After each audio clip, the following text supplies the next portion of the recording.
Untitled Byrd. What did you think about the motion that was just proposed? Do you have any plans to run for re-election? It was a dramatic day at the state capitol as one lawmaker who's been the center of controversy is targeted for expulsion. We have team coverage of today's special session. That's right. We begin tonight with News Channel 5's Kyle Horan, who is outside the state capitol. Kyle, this all started with the GLEN CASADA scandal. Right. House Representatives held a special session to replace former Speaker of the House, GLEN CASADA, who resigned following a News Channel 5 investigation. Today's session to elect Representative Cameron Sexton as a new speaker was overshadowed when lawmakers set their sights on State Representative David Byrd. After the session went to the unfinished business portion of the meeting, that's when Representative Gloria Johnson brought forth a resolution to have Representative Byrd expelled. Byrd has faced allegations of sexual assault from his time as a basketball coach 30 years ago. However, Johnson received pushback from Representative Michael Curcio, who argued that the resolution should be sent to the Judiciary Committee. The legislative clerk backed that up, although some Democratic lawmakers question whether or not the Republicans were just wasting time. Was this a stall tactic? Absolutely not. Anybody that says that obviously wasn't paying attention today on the House floor. We have an orderly process. This happened in 1979 and 80, in which they asked for an attorney general opinion. They followed an investigation, and then they actually expelled a member who had been convicted of a crime.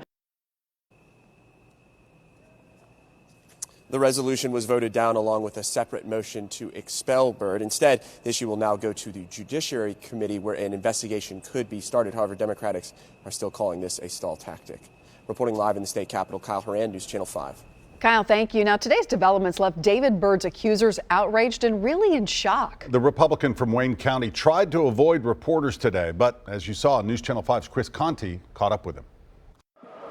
This affects all of us. As clouds of uncertainty rolled in at the Capitol today, the calls for David Byrd to step down could not have been any louder. And I hope they vote to expel David Byrd. Christina Richardson is with the group Enough is Enough. They have been calling on Byrd to step down for months. I'm from his county. He's my representative. And as far as I'm concerned, I have no representative. By the time it became clear inside the House chambers that Byrd would be keeping his seat, at least for today, the motion prevails. The embattled Republican from Wayne County took off. Representative Byrd, do you plan to run for re-election? He did not want to answer any of our questions. Sir, are those credible allegations against you? He had no comment about the decades-old allegations of sexual assault against him. What would you say to the accusers who were in the galley today? And nothing to say when we pressed him about staying in office. No comment on whether or not you're going to seek re-election. No comment.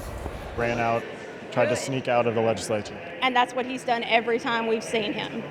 He runs, he won't answer questions. Christina Richardson came here today to have her voice heard. I think that was shameful. I think it was garbage. She left wondering if anyone was listening. Chris Conti, News Channel 5. Thank you, Chris. So what comes next for our state lawmakers under the new speaker? You can read more online right now on newschannel5.com.